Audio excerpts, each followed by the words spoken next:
Today we're going to start on our way into Kourend. Before we can get anywhere, Veos gives me a clue scroll for my previous help. Well, I suppose I should do this before leaving the mainland. This step is in Lumbridge, talking to the cook. That one was easy to work out. Speaking to the cook, he gives me another step. I'll need to get the orb that Reldo gave me for this. Okay, I've tracked it down here near the Alkarid mine. Another clue. Sir Share Red. It takes me a bit, but I eventually work it out to be the hairdresser in Falador, who gives me a casket. Nothing that great though. I should just sell this to the general store. Okay, back to Veos.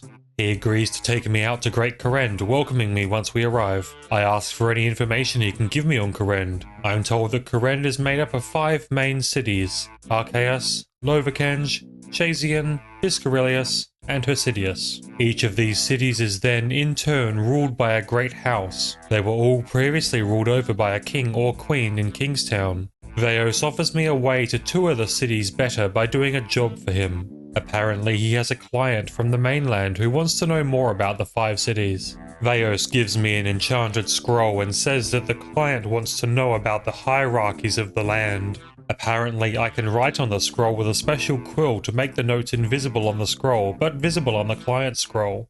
Interesting. Veos suggests that I visit the general stores in each of the 5 cities to gather information. If I press a regular feather onto this scroll, the feather will be enchanted and allow me to write the notes covertly without any ink. First things first, I need to orient myself. I walk along the docks until I find a signpost. This orients me and gives me an idea of which city is where. I'll have to remember this. For now, I'm going to follow the main road and see where that takes me. There are a lot of beautiful flowers, making this seem like a very grand walkway. There are a few spots off to the side that I'll have to remember for later. Arriving in Kingstown, I notice some people protesting, including a floating man. Huh. I ask around, and I'm advised for bank in the castle. That's useful. I withdraw a feather and use it on the scroll to enchant it before heading out. According to the signpost, the docks here are Port Piscarilius. I should start there.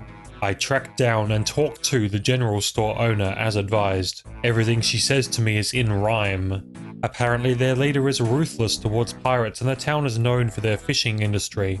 I wonder if all the general store owners are going to rhyme at me. Leaving there, the signpost suggested that Archaeus isn't too far from here to the north. I'll head there next.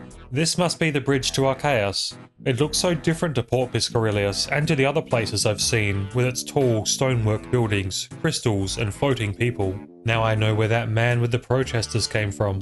The general store owner talks about a great library in Archaeus, and magical scholars. Apparently they have a great amount of magical knowledge and work with souls and runes. They speak also of a dark altar, which gives them a great understanding of both life and death. Spooky. When writing this all down, I feel a pain in my hand and arm. That was a little strange with the scroll. All the same, Lovakenge is next.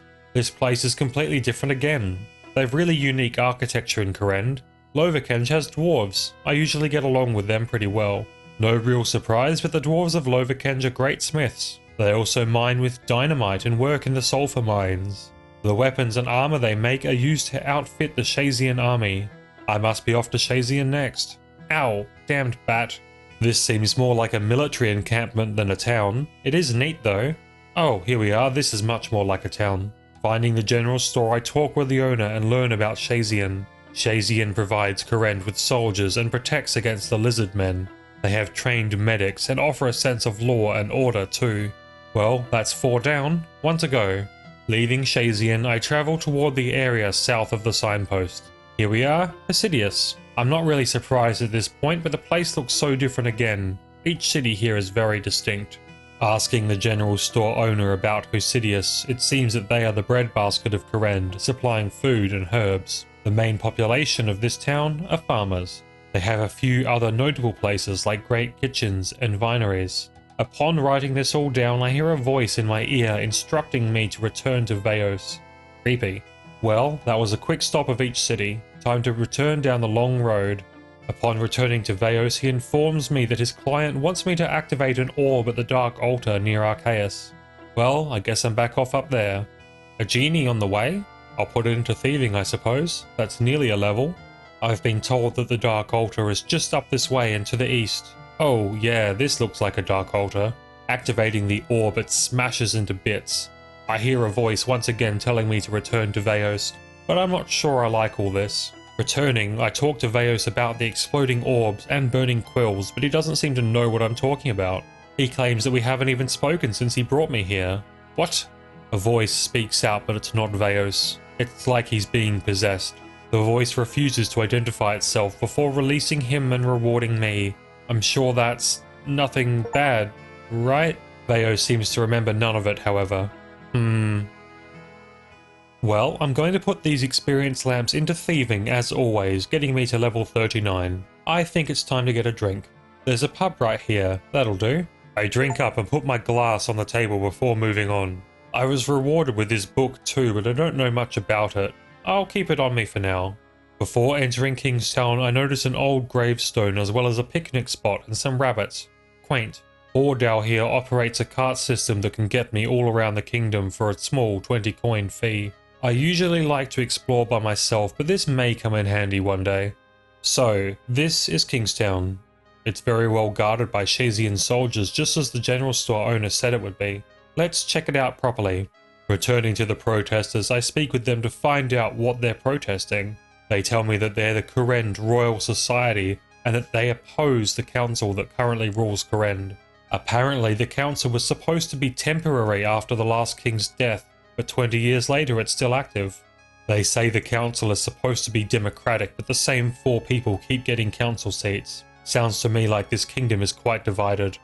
Searching around, I find a demon in a house. A dead person seems to have summoned it, but it got out of control. I'm going to kill the demon to avenge them. Okay, perhaps not without food. This thing is strong. Alright, I got some food and silverlight. That's supposed to be a demon slaying weapon. Making it back to the demon, I attack, leveling up defense to 33 and, eventually, taking it out. The signs on the ground make me think that the person was summoning a demon to make a pact for someone that they lost. There's a large statue in the middle of town. Checking it out, I find an entrance underground. What's all this? Climbing back up and reading the statue plaque, it's all just a lot of praise for Kourend, almost like a national anthem or something. I'm going to investigate these tunnels a little bit to see what's down here. Strange looking hostile hill giants, bloodvelds, moss giants, ghosts, even more giants. Oh, Cyclops too. The altar in the middle of the room looks like it could teleport me somewhere, but it's not active right now. There is another vine to climb down here, though past some skeletons and a possessed pickaxe. This vine takes me to another person named Faralt. I mistake him for an adventurer, but he's apparently a natural historian from Varrock who's here to research the creatures of Kourend. He claims that the cave here is a major habitat for giants. I would have to agree. The area here even has fire giants. Time for me to go. Back out in the city, there's a few stalls set up. There's an unattended tea stall. I'm not stealing from a tea stall again. I can, however, buy some chocolate from the baker here, plus a ruby from the gem stall. I'm a little low on coin now. Investigating further, the silk merchant here buys silk. I purchased a little bit of that in the desert. That sounds like a plan for some cash. I hurry to the bank, then return to the merchant to sell silk, earning 60 coins apiece for it. Not a bad haul. Nobody's even here to sell at some of these stalls. Maybe the protesters own these ones. Elise here catches my eye with her fancy armor. She tells me that I can make a good impression in Kourend by completing a small number of achievements as set out by the citizens. That sounds good, like in the other lands I've been to. She gives me the task list and I can see a few tasks scattered throughout the land. One is to pray at the altar in the castle here. I should go do that. I look around the castle for a bit, seeking out the altar, instead finding the kitchen and a workshop. I'll come back to those. Still seeking the altar, Commander Salor here introduces herself as the leader of the Royal Guard. Apparently they're not even part of the Shazian army but report directly to the ruler. Since Kourend is now served by a council, they protect them instead of a royal family. I meet one of the councillors, Andrews. He tells me that when the last king died, the only child was too young to rule, so the council was established until she grew of age. Apparently she went mad with grief, and so the council considered her to be unfit to rule, making their reign permanent. The councillors are voted on by the people every 4 years apparently, with one being made the head councillor, with that currently being Andrews here. The leaders of each city are then responsible for enacting the rules set out by the council. That's quite a system they have here, but a kingdom with no king, like an empty throne. Hello, I'm Citizenscape. Who are you? I'm a knight of Varlamore, the kingdom of the sun. Varlamore, where is that? Not too far from here.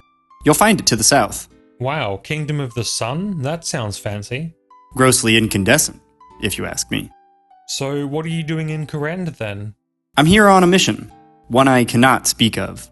You'll have to accept this secrecy, I'm afraid. Well, best of luck on your mission. Stay vigilant, friend.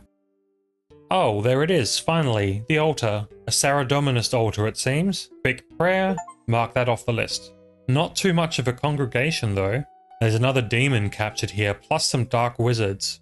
It seems that they don't take kindly to the practice of summoning here in Kingstown. They do, however, have some gnarly siege equipment. I do love a good catapult. Time to venture outside to that pond I saw earlier and catch some trout and salmon. Now with bait, a couple of the pike too. There's a little campsite here with some bards that claim that they are from Varlamore also. They're students of a bards college. Cool. I'm something of a songwriter myself. I'm going to quickly borrow their campfire for a little bit of cooking up the trout. I'm then going to use the kitchen range too to cook up the salmon and pike, getting me to level 41 cooking. Now, I want to use the anvil I found while searching out the altar. A nice suit of iron armor should do the trick. It's been a fun, if not creepy, introduction to Kourend today. Seeing Veos possessed makes me think that something darker lurks. The interests seem to be based around the Dark Altar. I should check that out a little more. Now that I've made myself known in Kingstown, it's time to move on to Arceus. I hope you'll join me next time in Arceus. A very special thank you to Pachekai for voicing a character in today's video. If you'd like a chance to voice a character in the series, subscribe and join the Discord. Links in the description below.